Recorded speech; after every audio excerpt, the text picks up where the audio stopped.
Mrs. Passmore here today then, reading chapter 17 in The Mouth of the Dragon.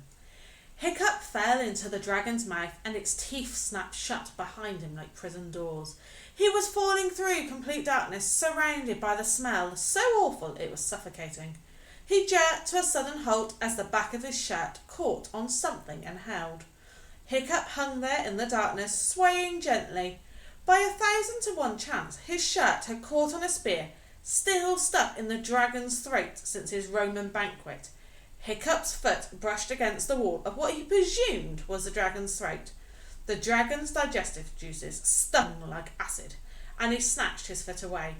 Above him, Hiccup could hear the dragon's great tongue slushing and lunging about his mouth, trying to find Hiccup so he could crunch him to death. He hadn't intended to swallow him whole. A disgusting river of green goo dripped down the puffy red insides of the dragon's throat. Just across from where Hiccup was hanging, green-yellow steam was puffing out of 2 small holes in the slimy wall. Every now and then, a small explosion sent little flickers of flame shooting out of the holes. How interesting, thought Hiccup, who was strangely calm because he couldn't quite believe that this was really happening. Those must be where the fire comes from. Here's the picture.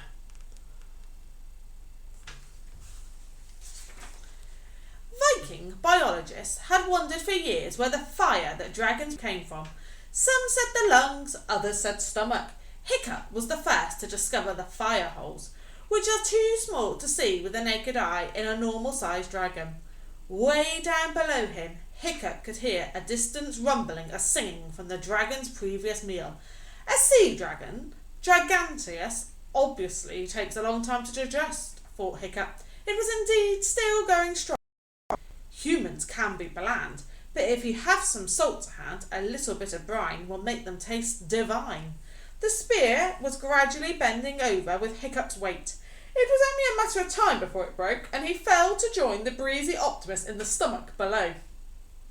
What was worse, the fumes and heat and smell were starting to confuse Hiccup, so that he no longer really cared. The terrible noise of the dragon's heart beating had entered into Hiccup's chest and forced his own heart to follow the same rhythm.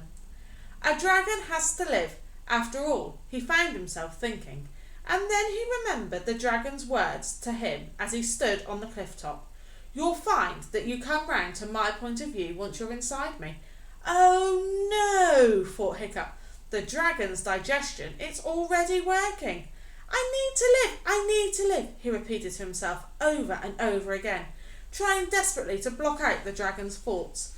There was a horrible creaking noise as the stout Roman spear began to split in 2. That's the end then of chapter 7, a really short chapter for 17. Join us tomorrow for chapter 18. Hope you enjoyed that, Year 4. Bye!